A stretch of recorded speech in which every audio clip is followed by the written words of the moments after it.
কাঁচা আমের সিজনে যদি এরকম দুপুরবেলা একটা ঠান্ডা ঠান্ডা শরবত নাই খাই, তাহলে মনটা যেন কেমন যেন একটু ফাঁকা ফাঁকা লাগে, আর মনে হয় আমের সিজন তো চলে যাচ্ছে, কি যেন একটা খাইনি।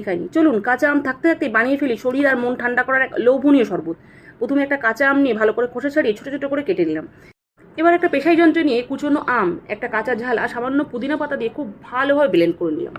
এবার একটা বড় মাপের পাত্রের মধ্যে ব্লেন্ড করা আম, ফ্রিজের ঠান্ডা জল, পরিমাণ মতো চিনি, 1-2 ফোঁটা ফুড কালার দিয়ে খুব ভালোভাবে নেড়েচেড়ে একে একে বিট নুন, ভাজা ধনে জিরের গুঁড়ো দিয়ে আবারও নেড়েচেড়ে সবশেষে চাট মশলা আর গন্ধরাজ লেবু পাতা আর গন্ধরাজ লেবুর রস দিয়ে খুব ভালোভাবে নেড়েচেড়ে মিক্স করে নিলাম। বন্ধুরা, তোমরা চাইলে ফুড কালার নাও দিতে পারো, তবে আমি শরবতটাকে একটু কাঁচা কাঁচা আমের লুক দেওয়ার জন্য 1-2 ফোঁটা কালার দিয়েছি।